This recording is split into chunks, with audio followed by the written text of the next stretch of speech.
Hello guys, welcome to my YouTube channel Adhikari's Gurukul. আজকে আমরা খুব ইম্পর্ট্যান্ট একটা চ্যাপ্টার হিস্ট্রির, অর্থাৎ মিডিয়েভাল হিস্ট্রি বলতে পারি, সুলতানি যুগ সম্পর্কে আমরা জানবো, তার সাথে এমসিকিউ করব।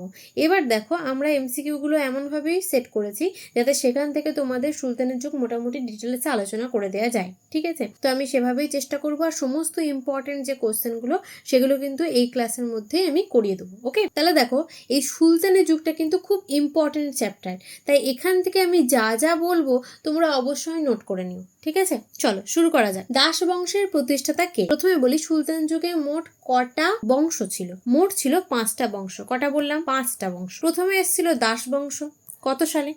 তখন হয়ে যাবে 1206 সালে। ঠিক আছে, তারপরে এলো খলজি বংশ। কি বংশ বললাম? খলজি বংশ। খলজি বংশ এলো 1290 সালে। ঠিক আছে, তারপরে এলো তুগলক বংশ। ঠিক আছে, কি বললাম? তুগলক বংশ কত সালে? 1320 সালে।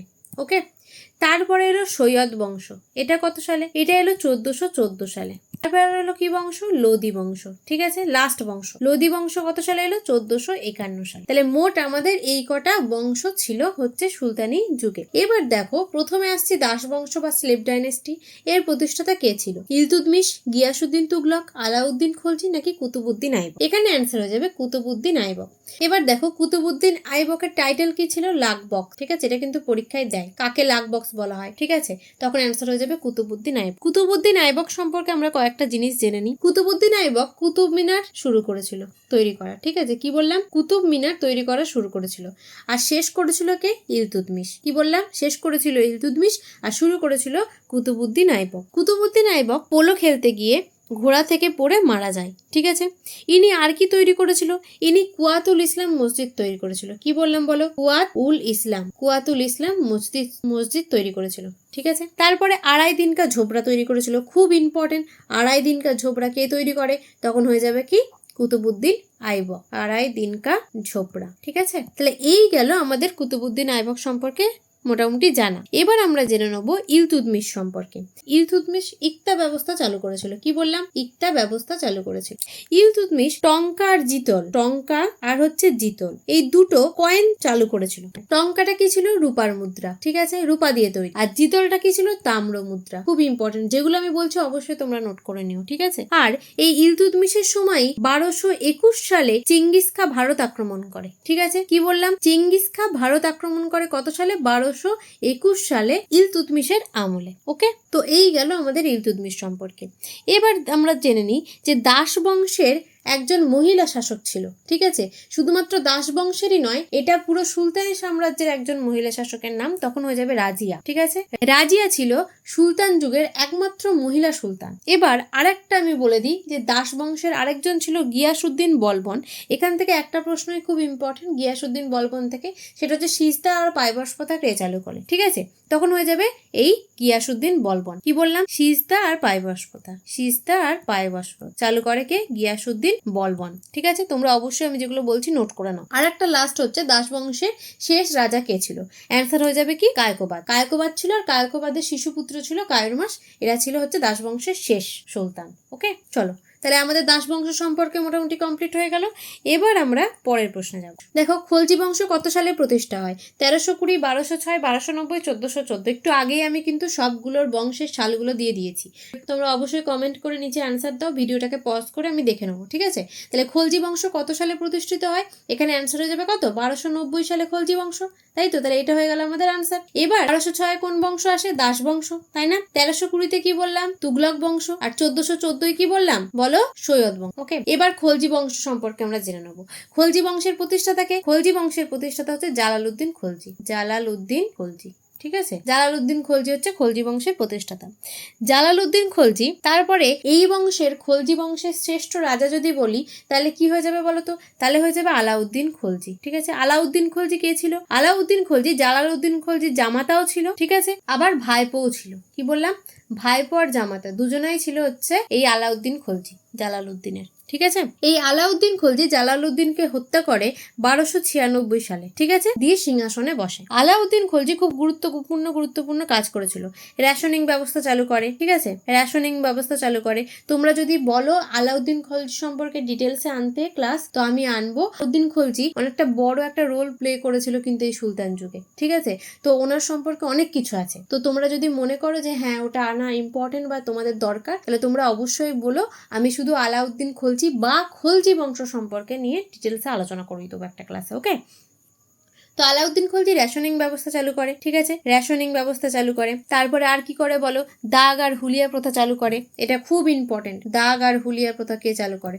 তখন হয়ে যাবে আলাউদ্দিন খলজি, ঠিক আছে। তারপরে আলাউদ্দিন খলজি কিংশেপ হ্যাজ নো কিংশেপ, মানে কি রাজার কোনো আত্মীয় নেই, এই মতবাদে বিশ্বাসী ছিল, ঠিক আছে। তিনি ইকতা প্রথা তুলে দেন। ইকতা প্রথা চালু করেছিল কে বলো? ইলতুৎমিশ। আর ইকতা প্রথা তুলে দেয় আলাউদ্দিন খলজি, ঠিক আছে। আলাউদ্দিন খলজির একটা খুব বিশ্বস্ত সেনাপতি ছিল, খুব ইম্পর্টেন্ট এটা। তার নাম কি? তার নাম হচ্ছে মালিক কাফুর, ঠিক আছে, মালিক কাফুর। দক্ষিণ ভারত অভিযানের সময় এই মালিক কাফুর খুব কিন্তু একটা ভালো রোল প্লে করেছিল, ওকে। তো এই মোটামুটি আমাদের আলাউদ্দিন খলজি সম্পর্কে কিছু গুরুত্বপূর্ণ তথ্য আমি বলে দিলাম, আরো অনেক রয়েছে ইম্পর্টেন্ট। আলাউদ্দিন খলজিকে দ্বিতীয় আলেকজান্ডার বা সিকান্দারি সানি বলা হতো, ঠিক আছে। আলাউদ্দিন খলজি জামিরখানা মসজিদ তৈরি করেছিল। কি বললাম বলো? জামিরখানা। অনেক জায়গায় না এটা জামাতখানাও থাকে, তো সেটা নিয়ে কনফিউজ হলো না, জামিরখানা বা জামাতখানা দুটোই মনে রেখো, ঠিক আছে। তো জামিরখানা মসজিদ তৈরি করেছিল হচ্ছে আলাউদ্দিন খলজি। এবার খলজি বংশের শেষ রাজা কে ছিল? খলজি বংশের শেষ রাজা ছিল মুবারক খলজি। কি বললাম? মুবারক খলজি ছিল খলজি বংশের শেষ রাজা। চলো পরের প্রশ্ন যা যাক। দারুল সাফা কে প্রতিষ্ঠা করে? গিয়াসউদ্দিন তুগলক, জালালউদ্দিন খলজি, মোহাম্মদ বিন তুগলক নাকি ফিরোজ তুগলক? এখানে অ্যান্সার হয়ে যাবে ফিরোজ তুগলক, ঠিক আছে। দারুল সাফা এটা হচ্ছে একটা দাতব্য চিকিৎসালয় যেখানে চিকিৎসা করা হতো। এটা তৈরি করে ফিরোজ তুগলক। তুগলক, তাই তো? তাহলে তুগলক বংশ কবে প্রতিষ্ঠিত হয় আমি বলেছি তোমাদের 1320-তে, তাই তো। কে প্রতিষ্ঠা করে? অ্যান্সার হয়ে যাবে গিয়াসউদ্দিন তুগলক, ঠিক আছে। গিয়াসউদ্দিন তুগলক হচ্ছে এই তুগলক বংশের প্রতিষ্ঠাতা, ঠিক আছে। আচ্ছা, এবার তুগলক বংশের শ্রেষ্ঠ রাজা কে ছিল? তুগলক বংশের শ্রেষ্ঠ রাজা ছিল মোহাম্মদ বিন তুগলক। কি বললাম? মোহাম্মদ বিন তুগলক, ঠিক আছে। এনাকে আবার পাগল রাজাও বলা হতো, ঠিক আছে। আর এর আরেকটা নাম কি ছিল? এর আরেকটা নাম ছিল জুনাখা। এনারই নাম হচ্ছে জুনাখা। এটা কিন্তু আসে পরীক্ষায় যে জুনাখা কে ছিল বা কার আসল নাম জুনাখা বা কিছু এরকম। তো এখানে অ্যান্সার হয়ে যাবে মোহাম্মদ বিন তুগলক, ওকে। এবার ফিরোজ তুগলক তো আমরা জানলাম যে দারুল সাফা তৈরি করে। আর তিনি কি করে? তিনি আর একটা কর্মনিয়োগ দপ্তর নামে একটা দপ্তর চালু করে। এটা কিন্তু খুব ইম্পর্টেন্ট, কর্মনিয়োগ দপ্তর, বা অনেক সময় ইংরেজিতে দিয়ে দেয় এমপ্লয়মেন্ট এক্সচেঞ্জ, ঠিক আছে, ডিপার্টমেন্ট। এটা কে তৈরি করে? তখন হয়ে যাবে কিন্তু ফিরোজ তুগলক, ওকে। আর এই তুগলক বংশের শেষ রাজা কে ছিল? নাসির উদ্দিন মামুদ। তুগলক বংশের শেষ রাজা কে ছিল? নাসির উদ্দিন মামুদ। ইনি ছিল তুগলক বংশের শেষ রাজা, ওকে। চলো পরের প্রশ্ন যাওয়া যাক। তৈমুরলং কবে ভারত আক্রমণ করে? খুব ইম্পর্টেন্ট প্রশ্ন, ঠিক আছে। 1296, 1398, 1504 নাকি 1221? এখানে হয়ে যাবে 1398 অ্যান্সার, ঠিক আছে। 1398 দেখো আমরা মোটামুটি কি জানি, 1320-তে চলে আসে হচ্ছে তুগলক বংশ, তাই তো। তাহলে 1398-এ তৈমুরলং ভারত আক্রমণ করে। যদি এইরকম প্রশ্ন দেয় যে ধরো 4টে বংশ দিয়ে দিল, দিয়ে বললো এর মধ্যে কোন বংশের রাজত্বকালের সময় তৈমুরলং ভারত আক্রমণ করে, তখন অ্যান্সার হয়ে যাবে কি বলো? তুগলক বংশ, তাই তো। তৈমুরলং ভারত আক্রমণ করেন কার সময়, ঠিক আছে, তখন যদি দেয় তখন অ্যান্সার হয়ে যাবে কিন্তু নাসির উদ্দিন মাহমুদ, ঠিক আছে। অর্থাৎ কি বললাম, নাসির উদ্দিন মাহমুদ কে ছিল? নাসির উদ্দিন মাহমুদ ছিল তুগলক বংশের শেষ রাজা। তো তার টাইমেই কি করে? এই তৈমুরলং ভারত আক্রমণ করে, ওকে। 1221 সালে চেঙ্গিস খা ভারত আক্রমণ করে। চেঙ্গিস খা ইলতুৎমিশের আমলে ভারত আক্রমণ করে, ঠিক আছে। তারপরে 1296 কি হয়েছিল দেখো। 1296 আমি একটু আগেই বললাম জালালউদ্দিন খলজিকে আলাউদ্দিন খলজি হত্যা করে সিংহাসনে বসে, ওকে। এবার আসি 1504। 1504-এ কি করে দেখো। 1504-এ সিকান্দার শাহ প্রথম আগ্রা প্রতিষ্ঠা করে। তাহলে আগ্রা প্রতিষ্ঠা করে কে? আগ্রা প্রতিষ্ঠা করে কে বললাম? সিকান্দার শাহ, ওকে। চলো পরের প্রশ্ন যাওয়া যাক। কে দিল্লি থেকে রাজধানী দেবগিরিতে স্থানান্তরিত করে? মোহাম্মদ বিন তুগলক, ফিরোজ তুগলক, খিজির খান নাকি বহলুল লোদি? ঠিক আছে, এটা খুব ইম্পর্টেন্ট প্রশ্ন। এটা অ্যান্সার হয়ে যাবে কি বলতো? এটার অ্যান্সার হয়ে যাবে মোহাম্মদ বিন তুগলক, ঠিক আছে। মোহাম্মদ বিন তুগলক দিল্লি থেকে দেবগিরিতে রাজধানী স্থানান্তরিত করে। পরে এটার নাম কি দেয়? দৌলতাবাদ, ঠিক আছে, দৌলতাবাদ। বাদ। অনেক সময় এই দেবগিরির জায়গায় দৌলতাবাদও দিয়ে দিতে পারে, যে কে দিল্লি থেকে রাজধানী দৌলতাবাদে স্থানান্তরিত করে, তখনও কিন্তু অ্যান্সার হয়ে যাবে কে, মোহাম্মদ বিন তুগলক। ওকে, আরেকটা জিনিস আমি বলে দিই, মোহাম্মদ বিন তুগলকের সময়, ঠিক আছে, ইবন বতুতা এদেশে আসে। কি বললাম? ইবন বতুতা মরক্কো থেকে এদেশে আসে। ঠিক আছে, ইবন বতুতা কি লিখেছিল বলো তো? আশা করি তোমাদের মনে আছে, এটা কিন্তু কমেন্টে আমাকে সবাই বলবে যে ইবন বতুতা কি লিখেছিল, ঠিক আছে, বা তার বইটার নাম কি ছিল। পরের প্রশ্ন দেখো, সৈয়দ বংশ কে প্রতিষ্ঠা করে? খিজির খাঁ, সিকান্দার শাহ, উলুগ খাঁ নাকি আলাউদ্দিন আলম শাহ? সৈয়দ বংশ প্রতিষ্ঠা করে খিজির খাঁ। কত সালে? 1414 সালে। ওকে, আচ্ছা, এই উলুগ খাঁটা যেটা পেলে, ইনি কে বলতো? ইনি গিয়াসউদ্দিন বলবন ছিল। ঠিক আছে, গিয়াসউদ্দিন বলবনেরই হচ্ছে আসল নাম হচ্ছে এই উলুগ খাঁ। ঠিক আছে, গিয়াসউদ্দিন বলবন দাস বংশে ছিল, তাই তো? আলাউদ্দিন আলম শাহ এই সৈয়দ বংশেরই শেষ রাজা ছিল। তাহলে সৈয়দ বংশের শেষ রাজা ছিল আলাউদ্দিন আলম শাহ, আর সৈয়দ বংশ প্রতিষ্ঠা করে কে? খিজির। ওকে, চলো পরের প্রশ্নে যাওয়া যাক। প্রথম আফগান সাম্রাজ্যের প্রতিষ্ঠা করে কে? নাসিরউদ্দিন মাহমুদ, ইব্রাহিম লোদি, বহলুল লোদি নাকি ফিরোজ তুগলক? এখানে আনসার হয়ে যাবে বহলুল লোদি। ঠিক আছে, বহলুল লোদি প্রথম আফগান সাম্রাজ্যের প্রতিষ্ঠা করে। ঠিক আছে, বহলুল লোদি, লোদি বংশ। যদি বলে দিল্লি সুলতানের শেষ বংশের নাম কি, তখন হয়ে যাবে লোদি বংশ। লোদি বংশ কত সালে তৈরি হয়? 1451 সালে। লোদি বংশের প্রতিষ্ঠাতাকে? লোদি বংশের প্রতিষ্ঠাতাও কিন্তু এই বহলুল লোদি। ঠিক আছে, আর লোদি বংশের অন্যান্য রাজাদের মধ্যে একজন রাজা হচ্ছে ইব্রাহিম লোদি। ইব্রাহিম লোদি হচ্ছে শেষ রাজা। তাহলে লোদি বংশের শেষ রাজা যদি বলে, তাহলে হয়ে যাবে অ্যান্সার এখানে ইব্রাহিম লোদি। ওকে, তারপরে দেখো আরেকটা জিনিস আমি বলে দিই, এই ইব্রাহিম লোদির সাথে কার যুদ্ধ হয়েছিল মনে আছে? ইব্রাহিম লোদির সাথে বাবরের যুদ্ধ হয়। ঠিক আছে, সেটার নাম কি? যুদ্ধটার নাম কি বলো? পানিপথের যুদ্ধ। পানিপথের যুদ্ধ। কত সাল? 1526। ওকে, পরের প্রশ্ন দেখো, সিকান্দারি সানি কাকে বলা হয়? একটু আগে আমি বলেছি কিন্তু এটা। জালালউদ্দিন খলজি, আলাউদ্দিন খলজি, কুতুবউদ্দিন আইবক নাকি ইলতুৎমিশ? এখানে অ্যান্সার হয়ে যাবে কি? আলাউদ্দিন খলজি। কুতুবউদ্দিন আইবককে কি বলা হতো? লাকবক্স বলা হতো, তাই তো? আর ইলতুৎমিশকে কি বলা হতো? সুলতান ই আজম। ঠিক আছে, সুলতান ই আজম বলা হতো ইলতুৎমিশকে। ওকে, পরের প্রশ্ন দেখো, লোদি বংশের শেষ রাজা কে ছিল?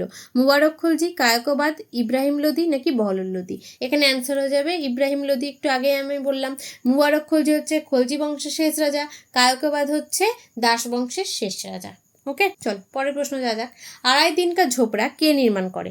কুতুবউদ্দিন আইবক, আলাউদ্দিন খলজি, ইলতুৎমিশ নাকি গিয়াসউদ্দিন তুগলক? আড়াই দিন কা ঝোপড়া তৈরি করে কুতুবউদ্দিন আইবক। ঠিক আছে, কোথায় এটা আছে বলো তো? এটা রয়েছে আজমিরে। এটা রয়েছে আজমিরে। ঠিক আছে, আলাউদ্দিন খলজি কি তৈরি করে?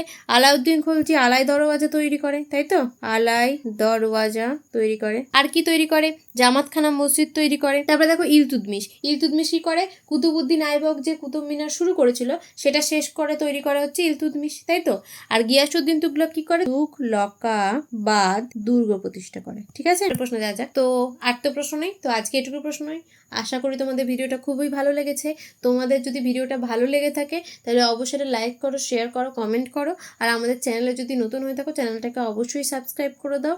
আর তোমাদেরকে যেটা আমি বললাম, যে তোমরা যদি চাও খলজি বংশ, দাস বংশ, তারপরে সৈয়দ বংশ, এগুলোর আলাদা আলাদা ভিডিও পেতে, ঠিক আছে, ডেসক্রিপটিভ আলোচনা করে বা এমসিকিউ আলোচনা করে, তোমরা অবশ্যই কমেন্টে কিন্তু লিখো। আর যারা আমাদের টেলিগ্রাম চ্যানেলে জয়েন হয়নি, অবশ্যই টেলিগ্রাম চ্যানেলে জয়েন হয়ে যেও, কারণ এই পিডিএফগুলো আমি ওখানেই দিয়ে দেবো। তো থ্যাংক ইউ।